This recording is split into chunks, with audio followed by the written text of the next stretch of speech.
Hello everyone, welcome to my channel. आज का जो वीडियो होने वाला है वो है विंड एनर्जी जनरेशन पर। ठीक है, आज के जितने भी एमसीक्यूज़ होंगे वो होंगे विंड एनर्जी जनरेशन के ऊपर।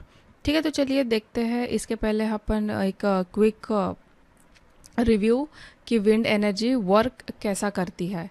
ठीक है, उसके बाद जो है हम एमसीक्यूज़ की ओर बढ़ जाएंगे। एक बात मैं बता देना चाहती हूँ कि अगर आप एई या फिर जेई की प्रिपरेशन कर रहे हैं और आप इलेक्ट्रिकल ब्रांच से है तो ये जो वीडियोज़ है आपके लिए बेनिफिशियल हो सकते हैं। अगर आपको मेरे वीडियोज़ अच्छे लगते हैं तो प्लीज़ मेक श्योर आप इसे लाइक कीजिए, सब्सक्राइब कीजिए मेरे चैनल को, ताकि आपको जो है ऐसे ही नए नए वीडियोज़ मिलते रहे। ठीक है, तो चलिए फटाफट से स्टार्ट करते हैं आज का वीडियो। तो ये जो है मैंने डायग्राम दिया है यहाँ पे कि विंड एनर्जी वर्क कैसा करती है। ठीक है, तो मैंने एक डायग्राम यहाँ पे दिया है कि how does wind energy work. ठीक है, wind blows pass turbine rotating their blade. ठीक है, तो यहाँ पे क्या हो जाता है, ब्लेड जो है काइनेटिक एनर्जी कन्वर्ट होती है मैकेनिकल एनर्जी में, और यहाँ इसके अंदर ये जो गियर बॉक्स है ये स्पिन करता है जनरेटर को टू प्रोड्यूस इलेक्ट्रिसिटी। और जो भी ये ट्रांसफार्मर है, ट्रांसफार्मर का काम क्या होता है, it convert electricity to appropriate voltage, है ना। ये ट्रांसफार्मर क्या करेगा, स्टेप अप करेगा वोल्टेज। जब हम ट्रांसफार्मर के वीडियोस लेंगे तब इसके भी जो है बहुत सारे क्वेश्चंस लेंगे। बहुत अच्छा टॉपिक है ये ट्रांसफार्मर का। ठीक है, और काफ़ी क्वेश्चंस फंसते भी है इसमें से। नेक्स्ट, फिर जब ये वोल्टेज जो है अप्रोप्रिएट लेवल पे स्टेप अप हो जाता है तो electricity can then be stored and transport to grid for distribution. ठीक है, तो ये था विंड एनर्जी के बारे में। तो चलिए इसके एमसीक्यू जब हम देख लेते हैं। तो पहला इसमें, what does heating and cooling of the atmosphere generate, thermohaline circulation, radiation current, convection current या फिर कंडक्शन करंट। तो जब ऐसा होता है एटमॉस्फेयर में हीटिंग कूलिंग ये जो होता है तो क्या उससे प्रोड्यूस होता है, उससे होता है कन्वेक्शन करंट।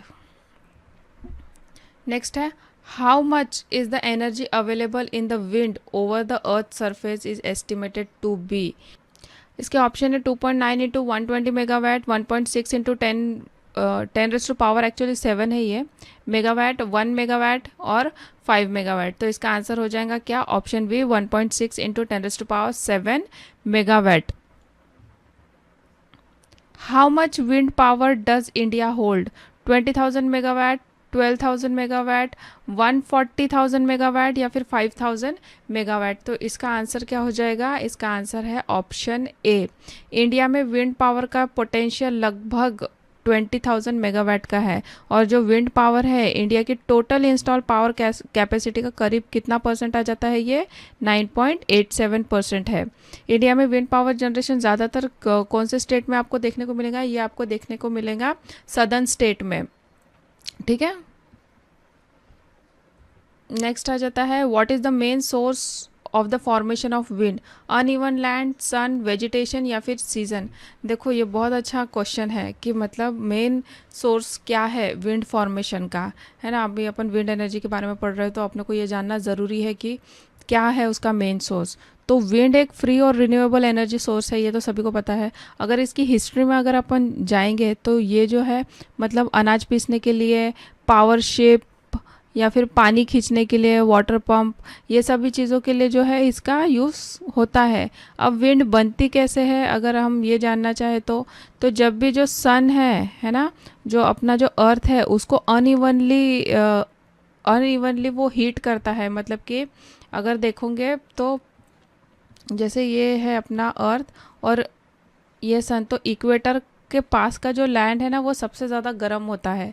तो ये जो अनइवन सतह पे जो गर्मी होती है ना, अनइवन रूप से जो हीट करता है ये सरफेस को, अपने अर्थ को, ये सूरज, उसके वजह से ही जो है जो विंड है वो पैदा होती है। तो इसका आंसर हो जाएगा option B, sun. Which country created wind mill, Egypt, Mongolia, Iran या फिर जापान। तो इसका आंसर है option C, Iran. What happens when the land near the Earth's equator is heated? All the ocean get heated up, small wind currents are formed, rise in tide, large atmospheric winds are created. तो अभी मैंने बताया कि uneven सतह जो है गर्म होती है जिसकी वजह से हीट जो विंड है वो प्रोड्यूस होती है। तो ये क्या है, large atmospheric wind are created. What type of energy is wind energy, renewable, non renewable, conventional या फिर कमर्शियल? तो इसका आंसर है ऑप्शन है रिन्यूएबल। क्यों रिन्यूएबल होगा?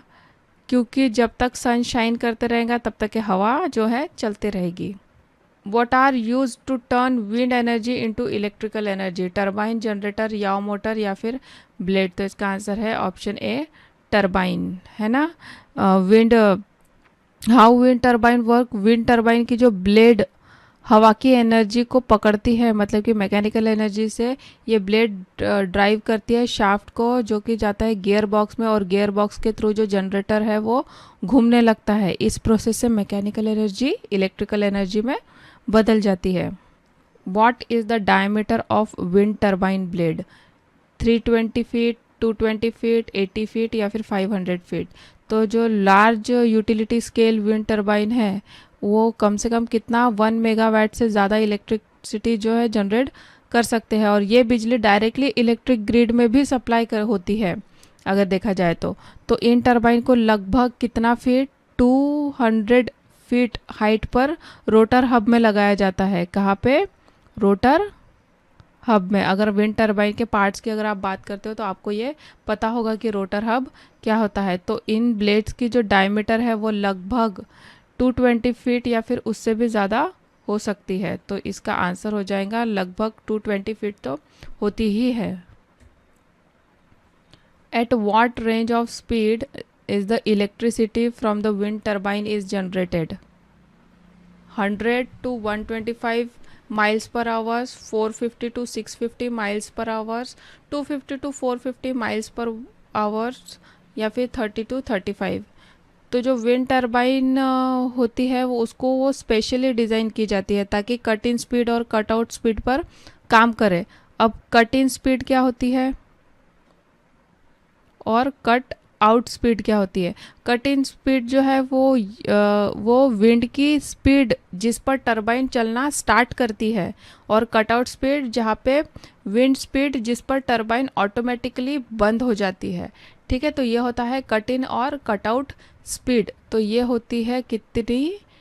30 to 35 माइल्स पर आवर्स, मतलब कि option D will be the correct answer. When did development of wind power in India begin? 1965, 1954, 1990 या फिर 1985? तो इसका आंसर है ऑप्शन सी 1990।